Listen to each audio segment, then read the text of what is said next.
सोचो तुम एक रूम में एंटर करते हो और एंटर करते ही तुम स्माइल करते हो। लोग तुम्हें देखते ही कंफर्टेबल फील करते हैं। उन्हें लगता है कि तुम सेफ हो, तुम ट्रस्टवर्दी हो, तुम अच्छे हो। और वही तुम्हारी सबसे डेंजरस क्वालिटी है, क्योंकि असली ईविल अपने आप को कभी ईविल दिखा के काम नहीं करता। अगर तुम्हारा फेस ही एक वार्निंग साइन बन जाएगा तो तुम्हारे पास कौन आएगा। इसीलिए हिस्ट्री में सबसे खतरनाक लोग वो नहीं होते जो हमेशा गुस्से में रहते हैं। सबसे डेंजरस लोग वो होते जो हमेशा हंसते रहते हैं। ऐसे लोग जिनके साथ हम बैठकर कॉफी पीते हैं, जिन पर हम पूरा भरोसा करते हैं। और शायद इसी वजह से तुम भी कभी ना कभी किसी ऐसे इंसान के साथ बैठे होगे जिसके साथ बैठकर तुमने सोचा होगा कि ये कभी किसी का बुरा नहीं कर सकता, पर तुम गलत थे। आज हम बात करेंगे एक अनकंफर्टेबल ट्रुथ की, why evil can look charming. और शायद ये वीडियो खत्म होने के बाद तुम लोगों की स्माइल पर पहले के जैसा विश्वास ना कर पाओ।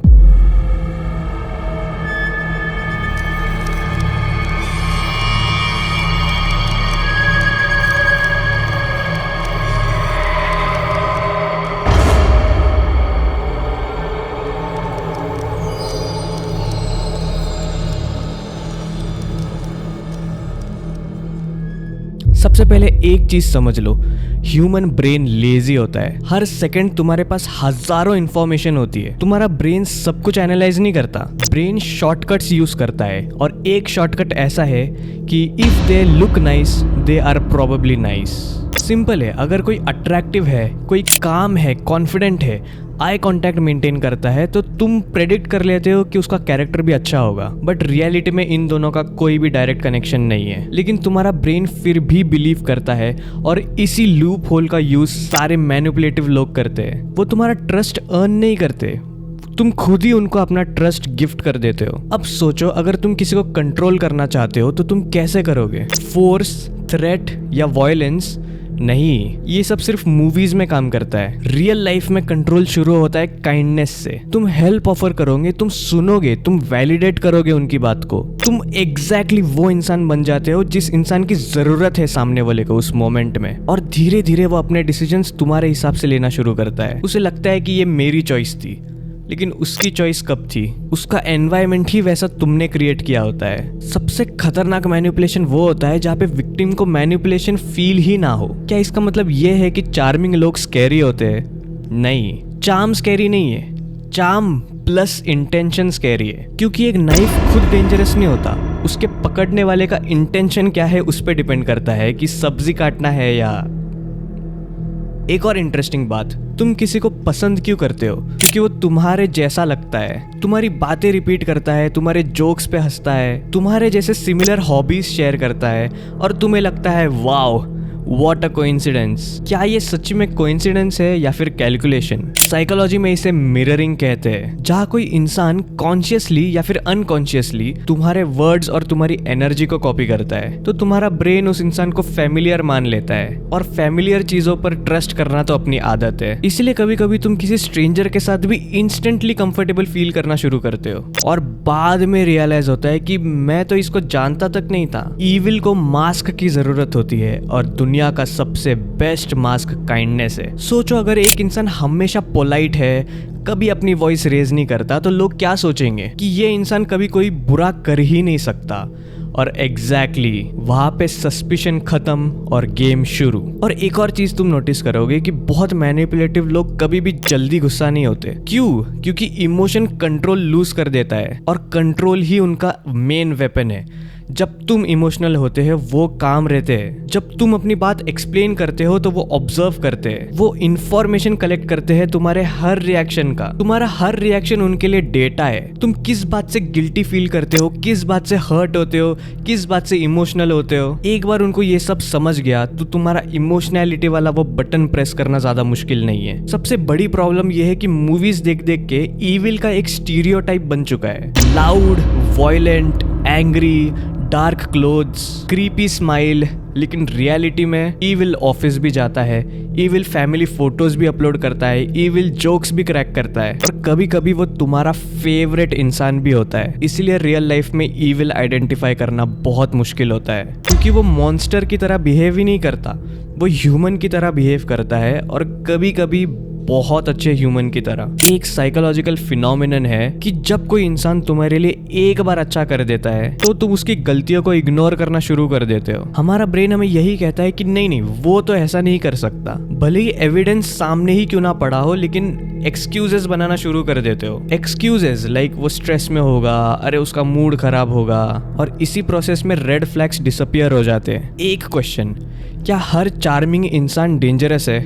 नहीं। और ये वीडियो ये कह भी नहीं रहा, बहुत जेन्युइन काइंड लोग भी एग्जिस्ट करते हैं, पर डिफरेंस सिर्फ एक है, जेन्युइन काइंडनेस को कंट्रोल की जरूरत नहीं होती, वो मैनिपुलेशन को होती है। अगर कोई तुम्हें सिर्फ तब तक वैल्यू देता है जब तक तुम उसके एक्सपेक्टेशन के हिसाब से बिहेव करते हो, तो वो काइंडनेस नहीं है, वो मैनिपुलेशन है। वो एक इन्वेस्टमेंट है और वो रिटर्न भी एक्सपेक्ट कर रहा है। जो स्कैरी वर्ड्स जो तुम सुन सकते हो वो कोई थ्रेट नहीं होता है, वो होता है ट्रस्ट मी। ट्रस्ट वर्ड से नहीं बनता है, टाइम से बनता है और कंसिस्टेंसी से बनता है। और जब कोई ट्रस्ट को फोर्स करने लगे तो तुमको शायद एक स्टेप पीछे ले लेना चाहिए। तभी इस वीडियो का पर्पस तुम्हें पैरानॉइड बनाना नहीं है। इस वीडियो का पर्पस ये है कि अगली बार तुम किसी को उसकी स्माइल, कॉन्फिडेंस और चार्म के वजह से जज करो तो एक सेकंड के लिए रुक के सोचना। और याद रखना, अपीयरेंस कैरेक्टर का प्रूफ नहीं है और काइंडनेस कभी कभी सिर्फ एक कॉस्ट्यूम है। रियल क्वेश्चन ये नहीं है कि कौन कितना चार्मिंग है, रियल क्वेश्चन ये है कि अगर उसका बेनिफिट नहीं हो रहा है तो वो कौन है, क्योंकि वही उसका असली फेस है। और शायद उसका असली फेस दुनिया को सबसे कम दिखता है। इसी पॉइंट पर तुम्हारे दिमाग में एक थॉट आया होगा कि चार्मिंग तो मैं भी हूँ, कि क्या मैं भी इविल हूँ? इंटरेस्टिंग क्वेश्चन, लेकिन सच ये है कि हर इंसान के अंदर इन्फ्लुएंस करने की एबिलिटी होती है, बस फर्क इतना है कि तुम उस इन्फ्लुएंस का यूज कैसे करते हो। लेकिन एक बार को मान लो, तुम नोटिस करना शुरू करते हो कि लोग तुम्हारी बातों को बहुत इजीली मान लेते हैं। तुम कैजुअली कुछ बोलते हो और लोग एग्री कर जाते हैं। तुम रूम में एंटर करते हो और एटमॉस्फेयर थोड़ा चेंज हो जाता है। तुम किसी को कॉम्प्लीमेंट देते हो तो वो पूरा दिन उसी के बारे में सोचते रहता है। तुम किसी को इग्नोर करते हो तो वो रीजंस ढूंढने लगता है और तुमको लगता है ये सब नॉर्मल है, लेकिन शायद ये नॉर्मल नहीं है। तुम समझते ही नहीं हो कि तुम्हारा इफेक्ट कितना ज्यादा है और वो चीज बहुत डेंजरस बन सकती है, क्योंकि पावर का जब तक तुम्हें एहसास नहीं होता तब तक तुमको उसकी रिस्पॉन्सिबिलिटी भी फील नहीं होती। हो सकता है तुमने इंटेंशनली किसी को मैनिपुलेट ना किया हो, पर क्या कभी तुमने किसी को सिर्फ थोड़ा अटेंशन दिया क्योंकि तुमको पता है कि उसको अच्छा लगेगा? कभी तो तुमने किसी को लेट रिप्लाई दिया होगा ये देखने के लिए कि वो कितनी बार मैसेज करेगा। तुमने किसी को क्या कभी बस इतना सा होप दिया कि वो बस तुम्हारे आसपास बने रहे? ये सब छोटी चीजें लगती है, लेकिन साइकोलॉजी में छोटी चीजों से ही कंट्रोल शुरू होता है। कभी किसी को इतना प्रोवाइड मत करो, बस थोड़ा प्रोवाइड करो जितने में वो आसपास ही बने रहे। एक दिन वो तुम्हारे एक्शंस को प्रिडिक्ट करने के जगह उन एक्शंस पे डिपेंडेंट अपनी लाइफ को प्रिडिक्ट करना शुरू करता है। उसका मूड तुम्हारे मूड पे डिपेंड करता है और उसकी हैप्पीनेस तुम्हारे अटेंशन पर। और शायद तुमको ये सब देखकर अच्छा फील हो, क्योंकि हमको इम्पोर्टेंट फील होना पसंद है, पर वही मोमेंट है जहाँ पे चार्म और मैनिपुलेशन की बीच की लाइन ब्लर होना शुरू होती है। तुम खुद को कन्विंस करना शुरू करते हो कि मैंने तो कुछ नहीं किया।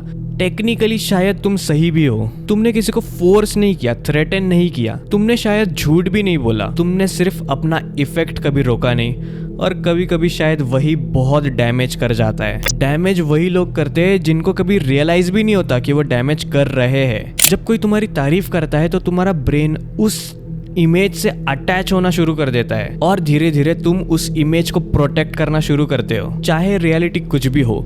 इस पॉइंट के बाद लोग तुम्हें नहीं देखते, लोग तुम्हारे इमेज को देखते हैं, और तुम भी।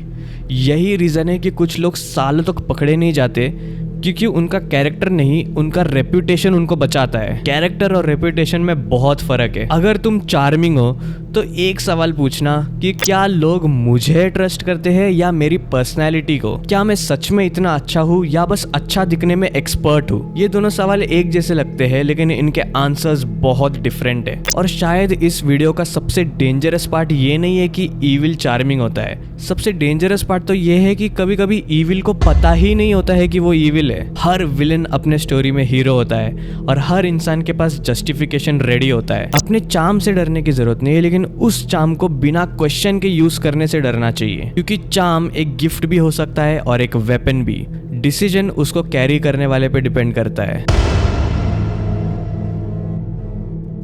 अगर तुमको ये वीडियो पसंद आती है तो सब्सक्राइब किए बिना मत जाना, हमको 1000 subscribers as soon as possible पहुंचना है। And if you enjoyed this video drop a like, मुझे कमेंट्स में बोलना कैसी लगी तुमको ये video. See you in the next video, bye.